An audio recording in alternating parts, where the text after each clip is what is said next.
How you doing, folks? Preacher again.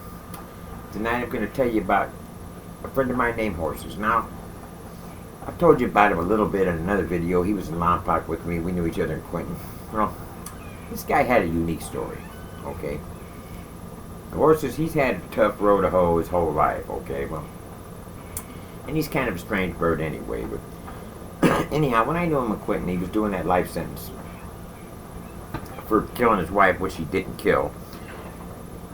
And this is the way it went down. See, Horse is the kind of guy that if you're down with him, you can get anything he's got, including his old lady. Alright? Well, there was this guy.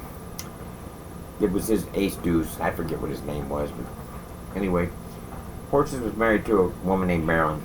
Alright, so his partner was getting ready to get out. He didn't know a place to go. He didn't know what he was going to do. So Horses said, look, I got a couple years left.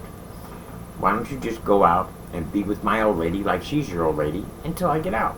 And then I'll just get my old lady back. He said, okay, cool. So he goes out. And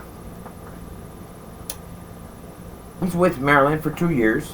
And Horses gets out. He said, okay, look, I want my old lady back, dude. He said, well, look, bro, I'm in love with your old lady, you know. So Horses looks at Marilyn and he says, are you in love with this guy? I mean, if you are, I'm good with it. I mean, I'll go. I'll step back. It's cool. I realize I've been gone a minute. And she says, no, I was only with him because you told me to be. So dude pulls out a gun. Tells her, get on your knees. She gets on her knees. He shoots her in the head. Then he shoots Horses in the chest at real close range. Drops the gun. Runs out the door. Horses picks up the gun, chases after him, but the guy gets away. So when the cops come, Horses just got out of prison now. So they're like, well, dude, I mean, it's obvious what happened. You killed your old lady, then you turn around and shot yourself, trying to make it look like there was a perpetrator. They give him a life sentence. So he's in Quinton. While he's in Quinton, he meets this broad that she's a psychiatrist for convicts. So anyhow, what she does is she's counseling him and everything. Well, she falls in love with him, but they're not doing nothing. Alright, they're just, you know, but they know there's vibrations there. They know what time it is with each other. Alright. So she's also interviewing guys on death row. Alright. Well, there's this guy on death row that's her patient of hers. And he tells her, he says, look, there's a friend of mine somewhere in the system doing life for a crime I did. I killed his old lady and he wouldn't rat on me. So he got a life sentence behind it. Alright. And she says, what's his name? And he says, Horses. She said, look, he's here. Would you tell the cops what's going on with that? And all the details that only the killer would know. And get him out. He says, sure. He's got a death sentence anyway. So he does. Horses gets out. He's with Sue. They go to Northern California. They start growing weed. He hires a bunch of Green Berets to babysit his plants. Retired Green Berets and stuff, because they used to living out in the jungle and stuff like that. So anyway, the people selling his weed, some of the people, this one couple, are younger. The guy's 18, the girl's 17. She's 8 months pregnant. 4 dudes and a broad come into their apartment. They beat them both up. She loses the baby. They steal the weed. They call the cops. Cops don't do shit. Of course they don't. I mean, hey, what are they going to do, right? They don't know who they were. So the guy calls Horses. Horses loads it up 3 vans full of Green Berets.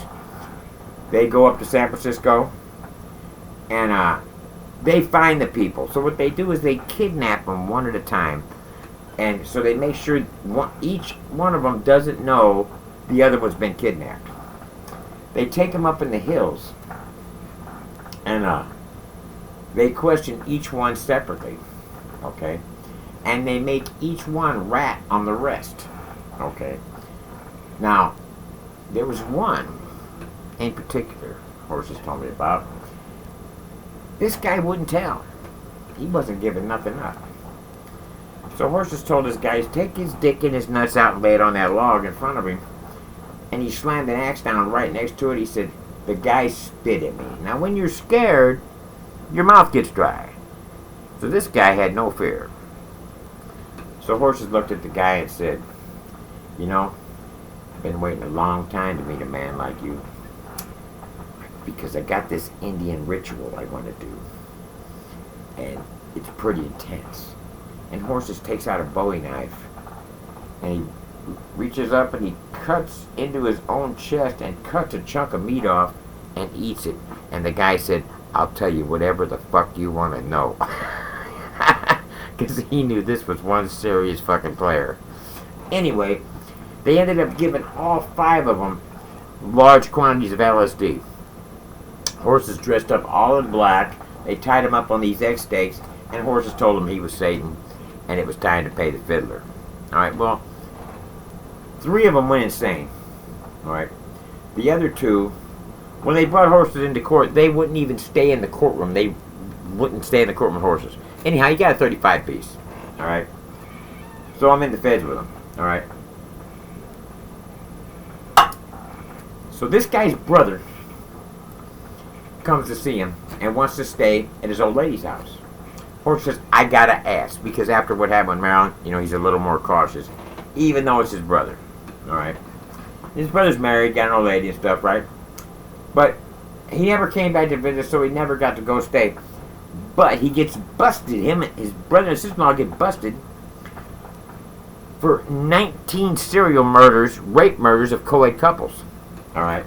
So Horse's old lady was going to get raped and murdered. That was the program.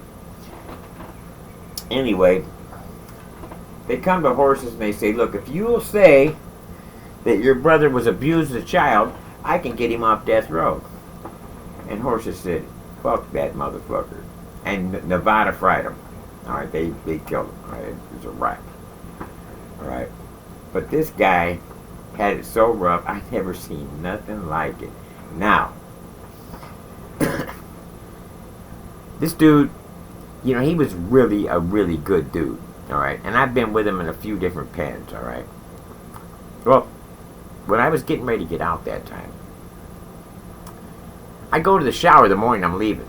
Alright, and it's a community shower. Everybody's there's 4 or 5 showers against one wall, and everybody goes in there and showers. Alright.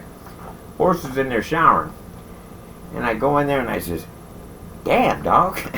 What is that thing hanging between your legs? That dude is hung like a mule, right? I said, that's why they call you fucking Horses, ain't it? He said, well, the Indians gave me that name. I said, what, when? He said, when I went in the sweat lodge with them. I said, they seen that fucking pipe. So anyhow, I go on the showers. Hey, this fucking dude has got a pipe like this. The whole block come up and we're looking over the fucking thing at him. Damn, dog. I mean, he must took all the blood in his body to get it hard. Guy was a beast. Anyhow, Horses should be getting out about now. Oh, maybe about now, you know. And he's got a Christian old lady now, and hopefully he's cleaned up his act. He was talking about going to Mexico and growing weed, harvesting seeds and making really special seeds, but at that time he didn't foresee marijuana becoming legal, so maybe he didn't do all that. He's probably in his 80s by now, but he was my friend, and I loved him. He was a hell of a dude.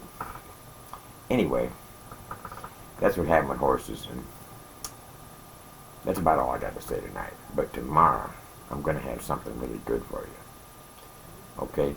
So this is Preacher saying, subscribe to my channel, like my videos, and watch me daily. Thanks a lot, bro. Take it easy.